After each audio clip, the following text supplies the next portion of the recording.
Babae, Mars. Babae magiging apo ko. Nakapili na kayo ng pangalan. Pakialam ko ba dun? Asus! Hindi naman ako nakikialam dun.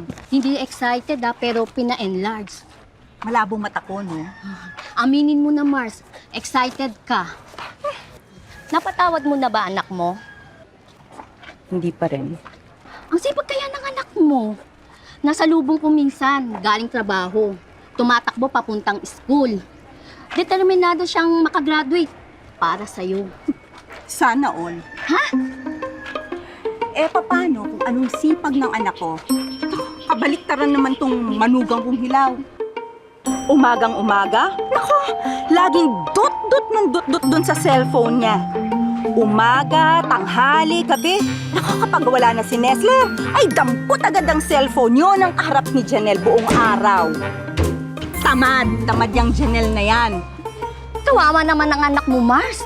Paano pag napangasawa pa niya? Baka maging under Desaya. Sinabi mo pa.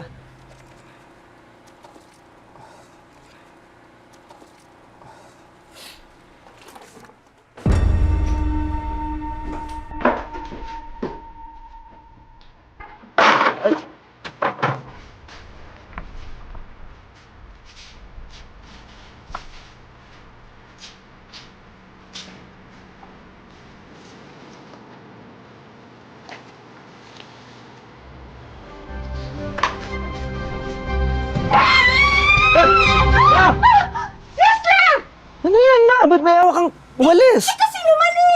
Akala ko napasok na tayo! Ano ba yung ginagawa mo? Bakit naglalaba ka ng madaling araw? Ma, walang ibang oras eh. Anong walang...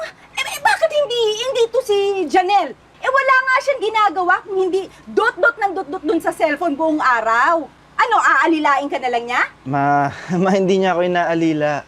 Akong may gusto nito. Yan na nga bang sinasabi ko eh.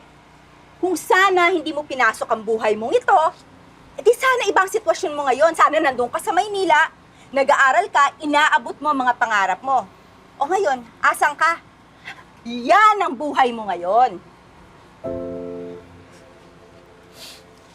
Ma, ito na nga oh. Ginagawa ko naman lahat ah. Nag-aaral ako, nagtatrabaho ako. Para matupad ko yung pangako ko sa inyo. Pero kailangan ako ni Janelle ngayon eh, tsaka na magiging apo ninyo. Ayokong iwan sila, kagaya na ginawa ng tatay ko sa inyo.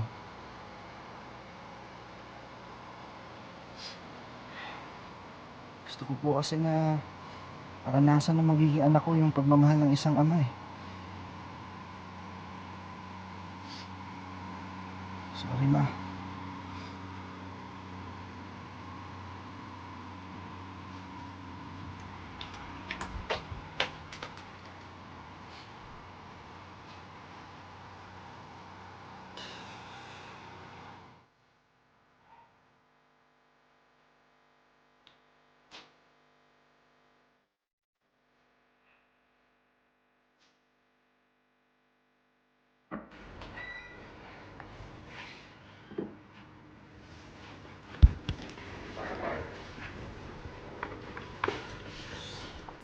Tita, Ano yan? Bakit ang dami? pangdagdag niyo na lang po sa tuition ni Nestler. At saka, wag niyo na lang po sabihin sa kanyang galing sa akin. Kasi baka hindi niya po tanggapin eh. Saan galing yan? Sa trabaho ko po. Trabaho? Paano ka nagkatrabaho? Lagi ka lang naman nandito sa bahay. Cellphone ka lang ng cellphone. Yun po ang trabaho ko. Huh? Virtual assistant po. May mga ganun pong work. Online lang. Kinakailangan lang po ng cellphone at ng wifi. Kaya kahit nasa bahay lang po ako, kumikita pa rin po ako.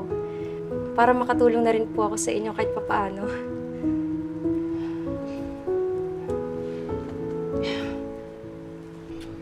Hindi. Itago mo yan. Pandagdag sa gastusin sa baby niyo.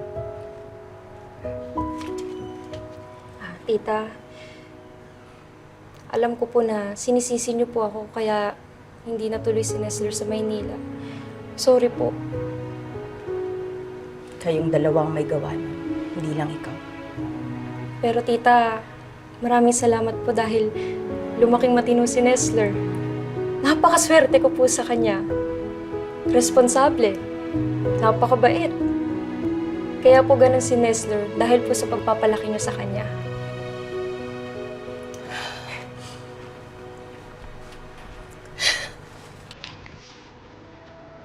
Thank you po, tita.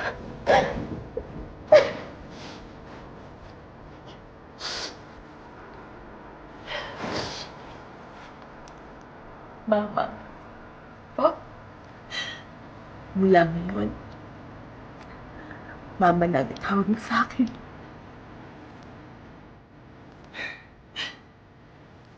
Opo, mama.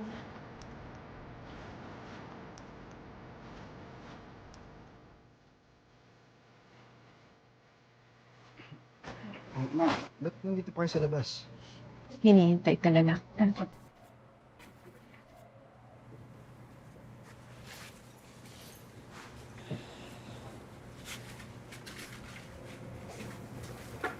Bakit po?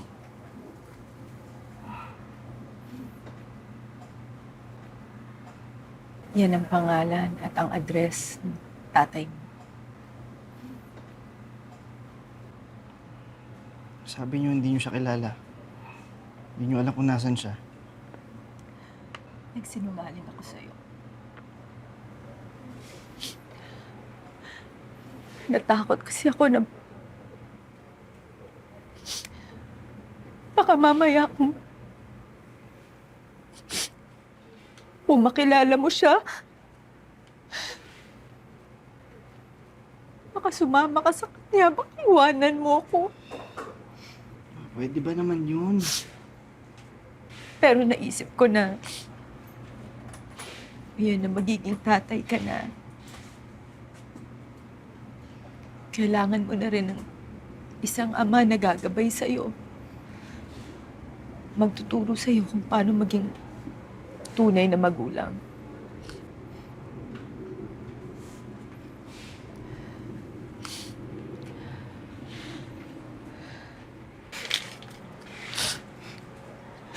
Hindi ko siya kailangan, ma.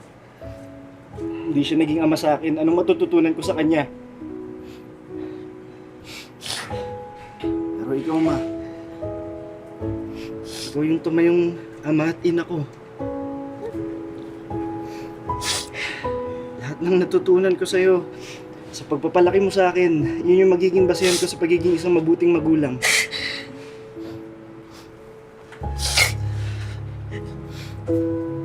Naging mabuti pa ako ang magulang sa Diana.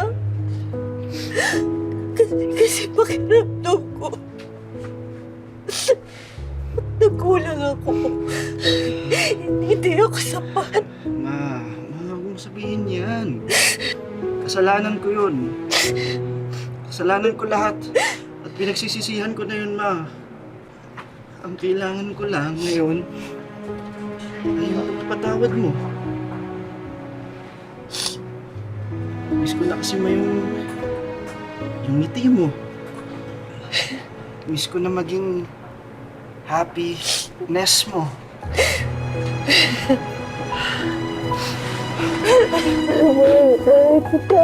Mahal kita, ma.